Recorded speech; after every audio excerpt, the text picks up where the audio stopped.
এতগুলোতেই হয়ে যাবে, মা হয়ে যাবে না আমাদের দুজনের? এটাতে অনেক, এতটাতেই লাগে না। তবে এটা সেদ্ধ করার পরে কিন্তু বেশি হয় না মা।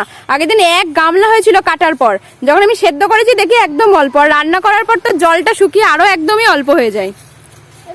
দেখো বন্ধুরা, কচু শাক খেতে কিন্তু আমরা সকলেই অনেক ভালোবাসি, সেটা ইলিশ মাছের মাথা দিয়ে হোক আর চিংড়ি দিয়ে হোক বা শুধুমাত্র ছোলা দিয়ে। আর এখানে কিন্তু আমার মা কেটে নিচ্ছে দেখো কচু শাক।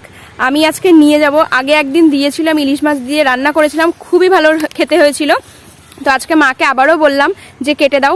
এটা কিন্তু আমাদের বাড়ির সামনেরই একটা জমি, এখানে কিন্তু কোনো নোংরা নেই। হ্যাঁ, আগে এখানে জল জমেছিল, কিন্তু এখন কিন্তু এই জায়গাটা একদম পরিষ্কার।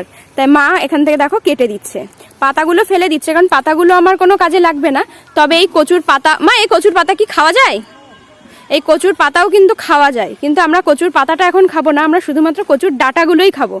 এই ডাঁটা মানে কচুর শাক বলতে কিন্তু এই মানে গাছের ডাঁটাটাকে আমরা শাক বলি, আর পাতাটাকে আবার আলাদাভাবে পাতা শাক বলি। দেখো এই জমিটা দেখে এখন তোমাদের কার কার কচু শাক খাওয়ার কথা মনে হচ্ছে একটু আমাকে জানাও তো কমেন্ট করে।